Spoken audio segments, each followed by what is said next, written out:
want to pay you in pizza? Like, no. Like, you know what I mean? Because a lot of churches and stuff do that too. Like, oh, but, we can only pay you this. But then they ask a question like, well, we need 99% of it.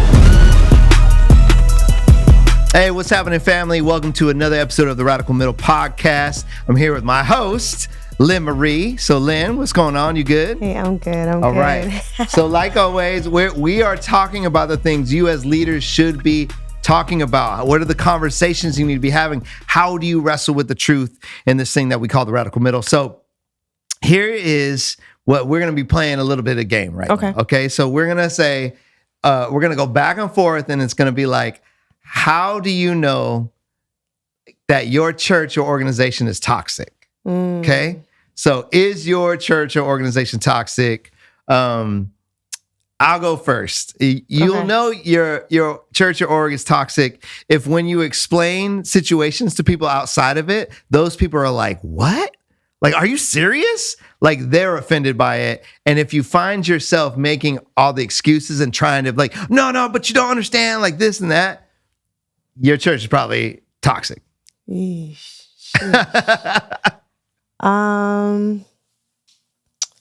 You'll know your church or your organization is toxic when you try to abide by their own values and you get pushed back. Oh, shoot. Okay, so when places like say these are the stated values, but then when you actually try to implement them, they're like, whoa. Yeah, we're not ready for that. Oh, man, yeah. Yeah. No, that's a good one, dude. That's a good one. Your church or org is probably toxic if it's a pretty harsh, like top-down leadership structure. Like if that is like what you experience, which a lot of you guys don't even know that you're in. You just, and it gets spiritualized, right? It's like, oh no, but pastor he's the head of the, and there's like no humility, or there's no like, or it's all focused on one person. Yeah. So your church or org is toxic if like everyone's there just to support one person. Yeah. Yeah. Wow. Dang. Okay. You'll know your church or org is toxic if everyone is trying to accomplish something that they can never seem to accomplish. Okay. Well, say more. I guess it can be a result of burnout, everybody's like, man, I really tried, like, and I'm trying to get more people to come in, and there's this kind of like shame because you're not ever enough for the role that you play. And I think that goes back to like this top down, like I want to please this person, or I want to please this the culture here. So I'm striving, like it's a very striving environment, and everybody's like burnt out because they never feel like they're doing it. Oh man, that's so good. Here goes one. Here's another one. I think if you feel like your main job is to make this person happy and not accomplish the mission, like when it's really not about the mission, it's about, can I just make my supervisor or my boss or my pastor or my ED or whatever it is, like your goal is actually just to make them happy. Yeah. And you base your worth and value off of like, are they happy with me? Yeah. Instead of, are we doing what we said we were going to do, our mission and vision? Yeah. Ooh, that one's good, man. Yeah. So I guess, the question then for all of us and all of you guys out there, and like we've said in the past, man, we want the conversation with you guys. So, write it. Like, play the game with us. Like, how do you know that the church or org that you are a part of was toxic or is toxic right now, right? But I guess the question and the radical middle, the thing that we have to wrestle with is, what do you do about it? Yeah. Right? So, and we've all, like in my job, and, you've worked with us for a long time. You've seen a lot of things, Yeah. And you've been in a lot of institutions and things too, both good and bad. And some, a lot of times you found both in the same place, right? So it's convoluted. It can get difficult, but what is it? What do we say to leaders like that are in a toxic environment? Yeah. Yeah, it's tough. I feel like the culture that we find ourselves in, right, that we participate in and stuff, often says it's toxic, leave. Right. Right? It's toxic, I'm out. It's toxic, make generalizations, the church is whatever, or, you know, like that type of thing. But I think I do believe that sometimes if we're there, then we should be trying to make a difference. Okay. Right? I do think so. I do think that to what extent, that's where, to what extent, that's different. But I think that if we're there, if I'm a leader and I'm in an organization, I'm at a church, and I see real toxic leadership and I have some kind of voice, then I think that I have a part to play. Right? Right. And because the thing about toxic leadership or in toxic churches, organizations, is that most of the people existing in it do not know that it's toxic. Yeah, isn't that the trip, right? Right? Like a lot of you guys listening have no right now idea. Might be like, well, but it's not like my pastor and my leader, they're not embezzling money, or they're not, but yeah, I mean, they could be a little harsh, or they get like the excuses already like come up. Yeah. Yeah, that's good. So when you notice it, what do you like? Do you just say, peace, I'm out? Or do you speak truth to power? Right. Do you, I mean, everyone got that call, right? Right. But I think, okay, I'll give an example. I remember working for an organization once, and it was toxic, period. Like, it was toxic. And I'm still friends with everywhere that I've left. I've always left on good terms. So I'm not talking about people's characters, or maybe, but but everyone knew it. And one of my immediate leaders in the organization and one of my immediate supervisors created a culture for our team that was not. Oh, that's okay. That was a safe haven, that was open. And that person also was able now on our behalf to speak truth to power. And things did change. I want to say that. Like, that's there huge. were moments when things did change. There were times when our voices were heard and things were taken into consideration. You know what I mean? And I think I like to model after that person, because they found purpose in the job that they were doing. They felt called to the space, but they cultivated a safe haven for the ones that were under them.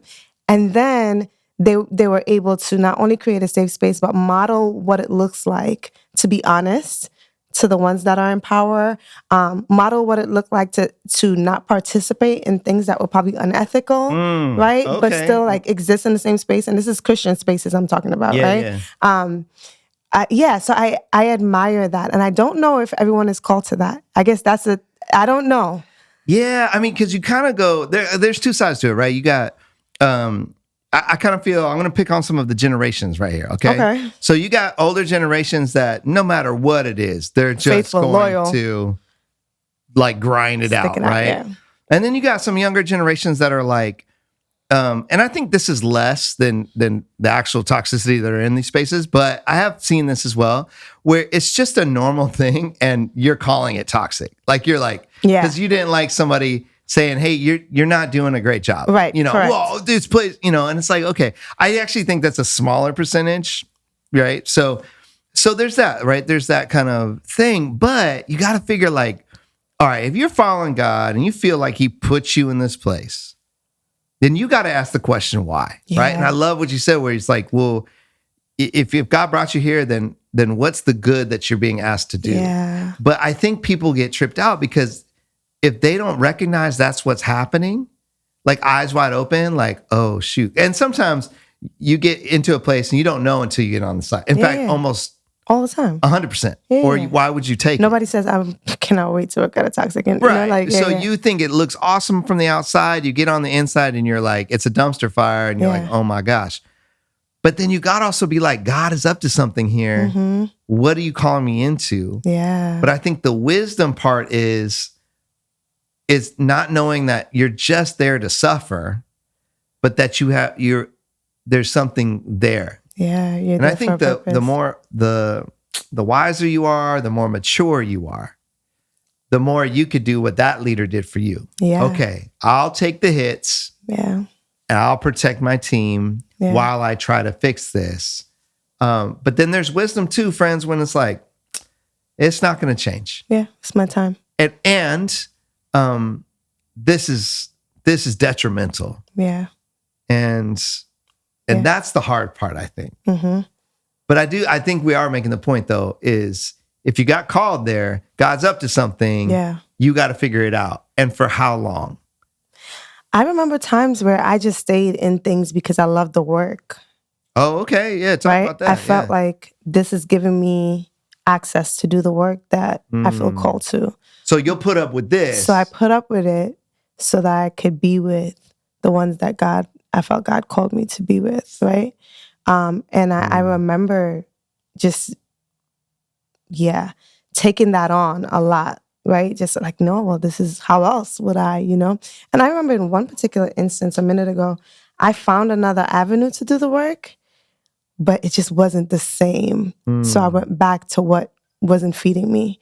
And I actually suffered for that. And I had to reconcile that with God. Like, God, you call me to do the work, right? But I know you also call me to take care of myself, right? My mental health, actually, if I don't take care of myself, there's no way I could do the work well. Right. Yep. So I had to sit with God and say, well, when was enough for me? I acknowledge that I stayed in that place too long. I acknowledge why I stayed in the place is because I really wanted to do the work. But then I sat with God and was like, well, what was I supposed to do? Right? And I think a lot of that, if I'm gonna just keep it a buck with myself, a lot of that was my savior complex. Okay. Like I feel like, you know what I mean? Like I love to do the work, yes, but part of me felt like the minute you start feeling like, well, what was I supposed to do, God? You call me to these people. You call me to be a light. You call me, I have to stay here. I have to put up with this. I have to lie if they tell me to lie. I have to, when you start going through that and you start like justifying, participating in that culture, then you have to ask yourself, well, what is it really? Is it because you feel like you're the only one that can save these youth? You feel like you're the only one that can. So I think sometimes we stay in it because we love the work, but sometimes we love the work more than we love God, more than we're listening to the voice of God. No doubt. The work becomes the idol. Right. I know, right? So, but here's a weird thing too about the like staying in these spaces is like, at what is the line for people? Because you said a couple things. What you said, one, when it's detrimental to my health. Yeah. So I mean, honestly, friends, like some of us don't have the tools yet to be able to, like your leader did, take the hits and protect everybody. Sometimes we just don't have the tools yet. Yeah. And so you're not meant to carry that, right? Mm-hmm. But so if it's detrimental to your health, right? And you're just like, dude, because stress is killing. Like I know people right now, stress is literally killing them. I know people too. Right? Yeah. And you're like, okay. So there's that.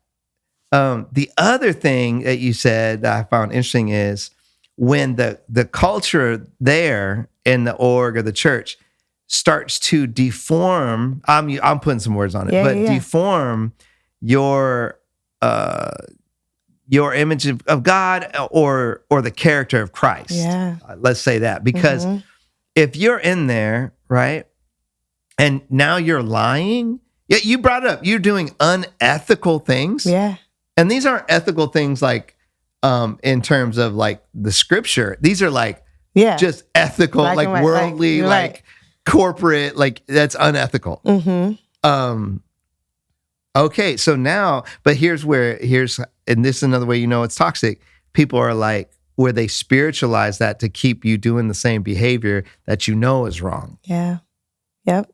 And so it seemed like you're saying those two things. When here's some good like barometers for us to know. It might be time. I'm extremely unhealthy. Yeah. Like mentally, physically, right? Yeah. And then two, are you being unethical? Yeah. But two, are you is it starting to deform your right, the character of Christ, right? And they're connected because the deformation happens when you're not taking care of yourself, when you're stressed out, when you're tired. You catch a tired person or a hungry person and they'll do some things that like they wouldn't do in another situation. Like if I'm constantly weighing myself down, I'm not making logical decisions. I'm going with the flow. I'm not. So I think they, not one and the same, but they're connected. So I had when I was running Solidarity, I had our first person who did our books. Mm-hmm. She's an older lady. Her name was Kay Lewis, man. Rest in peace to Kay. But she used to run Hallmark stores, and she was legit. But in her older age, like kind of third career, fourth career, she was doing accounting, and she helped us out. Like God literally sent her to us. She's awesome. And I remember we were working on policies, like financial policies, like how do you handle money? How do you? Yeah. And I was like, well, Kay, do we, I trust everybody here. And she said, Tommy, I know you do. But when people get desperate, people will do anything. Absolutely. And I love what you said, when they get tired enough, when they're hungry enough, when they're depleted enough, you will do things that are outside of your character, outside of the character of Christ. But you do that enough, and it becomes what? Your character. Part of the culture of the space. Oh, yeah. That then everybody has to toe that line. So yeah, man. So okay, let me ask you this then. Okay. How do you not get into a toxic place? Like you got all these people looking for jobs, and people are hitting me up. Hey, Tommy, we need a new youth pastor. Hey, Tommy, we need an ED. Hey, Tommy, whatever it is. Well, I mean, what are we telling our people? Like, how do you? Yeah. How do you? If you feel like, well, one is God calling me to this place, right? But what else? Like, what else? Because if He's calling you to it, then I guess it doesn't matter. Yeah, but that's a hard question, because I think.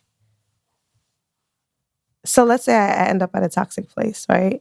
Does that mean that God didn't call me there? Does that mean that I made the decision? You know what I mean? And that's a question that I have wrestled with in the past as well, right? That I continue to wrestle with day and night. Like if something doesn't work out, does this mean that I didn't hear from God? You know what I'm saying? Okay, so then there's that. But to answer your question, which I don't even know if I can give a concrete answer, but I'll tell you this. Recently, I went through an interview process. And it was an extensive interview process for a job. It was like months long. Probably how I had to, right? And I was just gonna say, do you remember when you told me that? When I told you, I was like, yeah, I've been in this interview process for mad long. I sat in this like X amount of hours long for an interview, and I did that. And you were like, yeah, Len, that's probably an indicator that's probably an indication that's, thanks, that's but not no the thanks. place, Yeah, right? yeah. I think, but another thing in reflection from that place, and I didn't get the job, right? But I was Praise like, God. but I was definitely like top of the running, right? Yeah. And I remember after the 4-hour interview, I left there and I said, no, I don't think this is a job for me. That's right.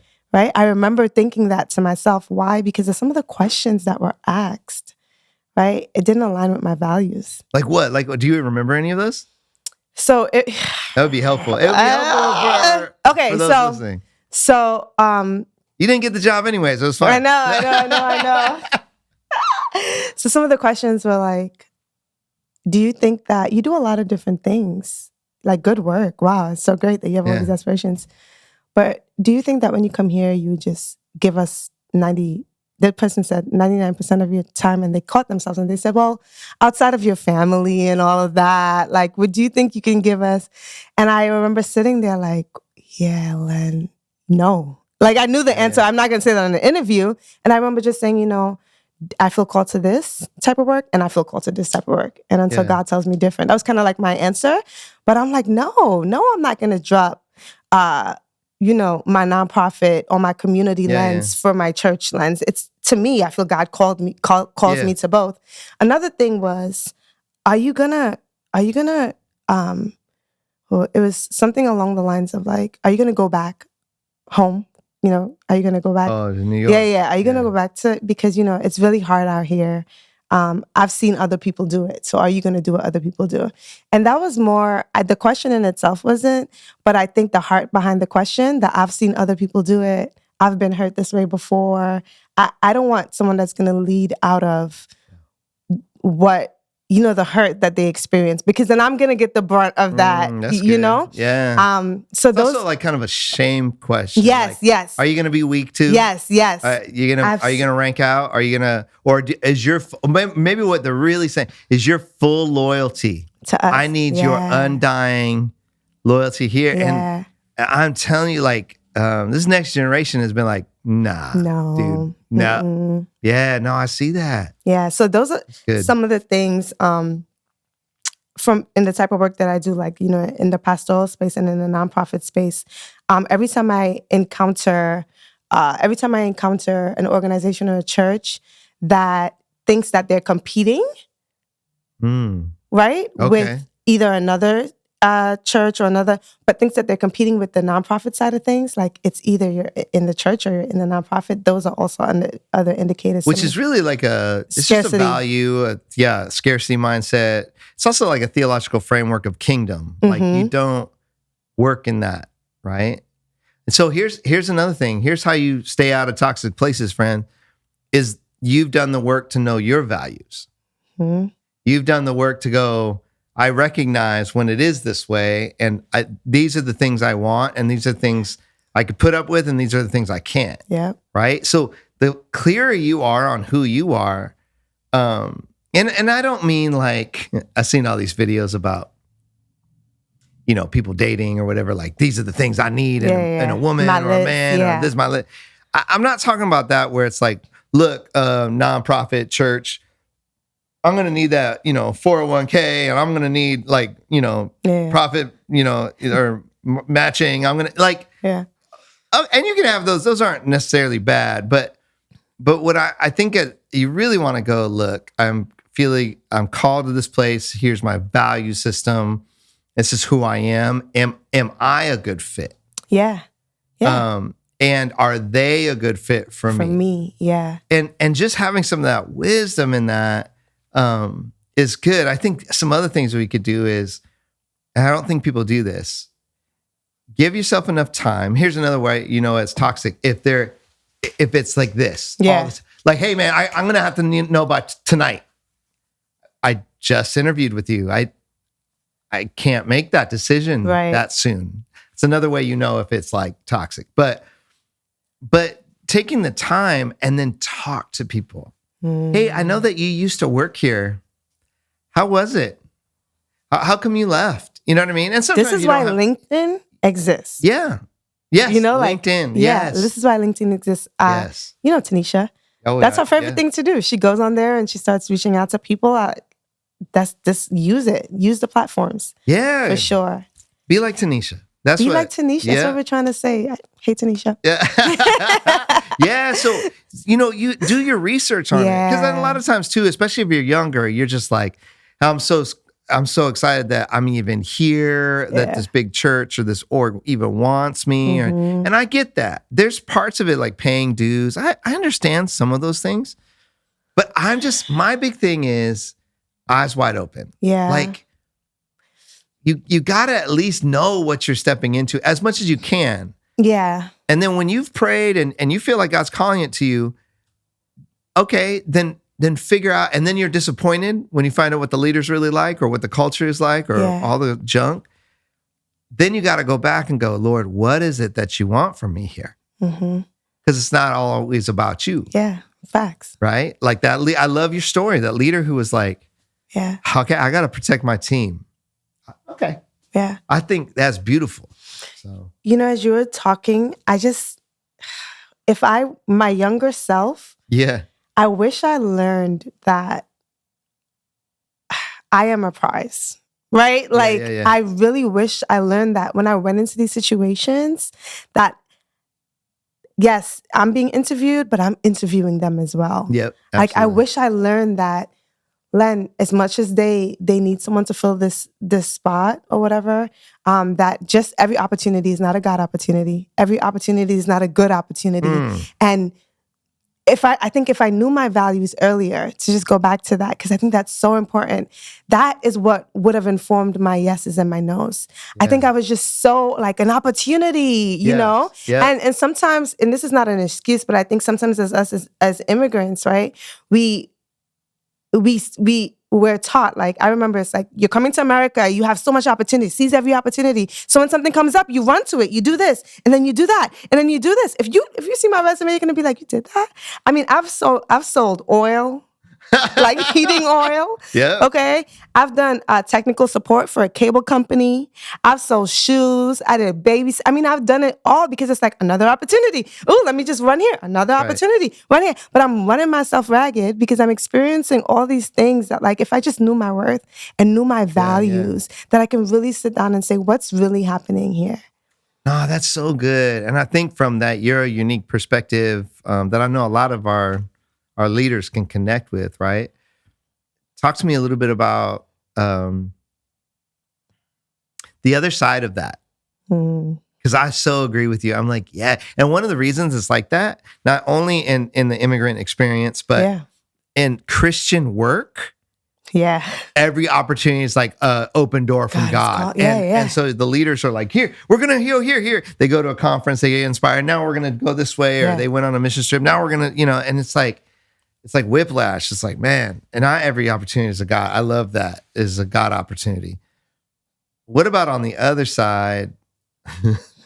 And again, I think it's smaller percentage for young people coming up where they're just like, well, if they don't pay me $100,000, I'm not, you're like, okay, like what's the balance there? You know what I mean? And I think that's the wrestling, that's the wisdom part where it's like, hey, they can't pay me a lot, but I really love this job and I think it's a great space.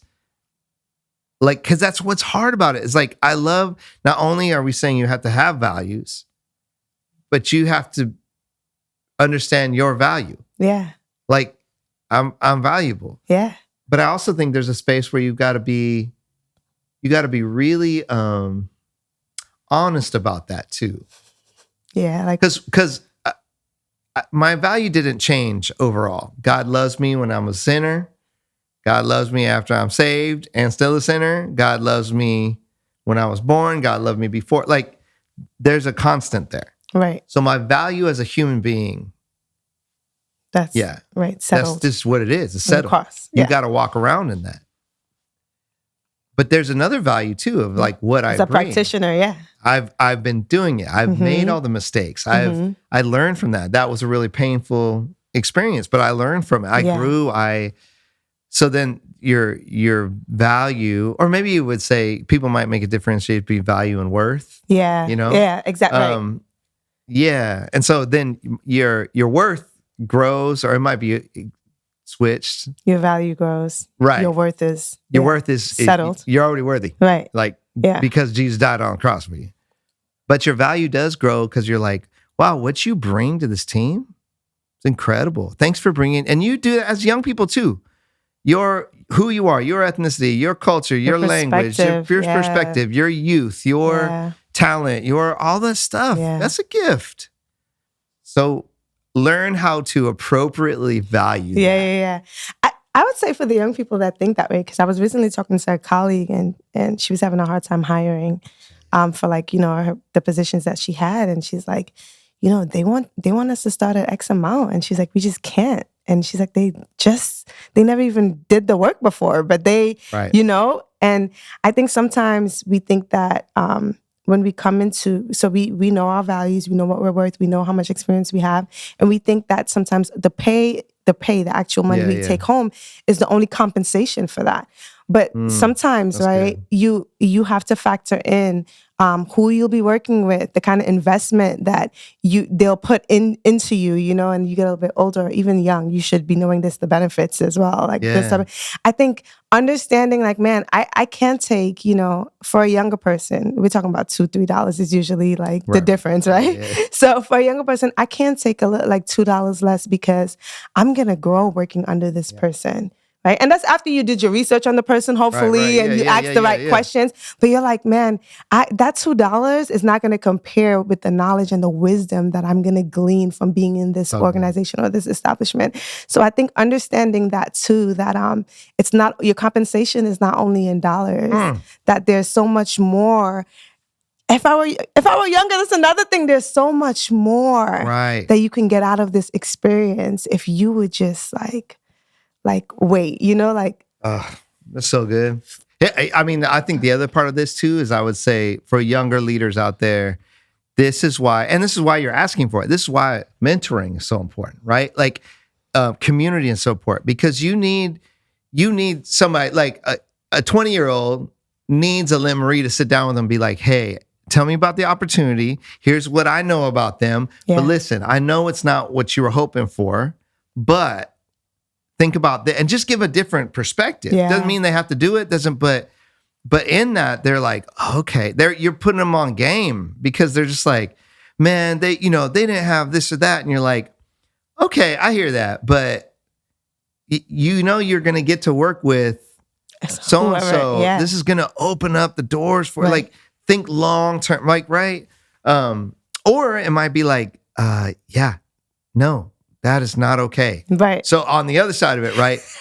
They want to pay you in pizza? Like, no. Like, you know what I mean? Because a lot of churches and stuff do that too. Like, but we can only pay you this, but then they ask a question like, well, we need 99% of you. When I'm like, no, you pay me for 40 out of my 168 hours a week. Right. So 40, whatever that percentage of. Exactly. It's like. I saw a job description the other day. This is how you know churches are toxic, right?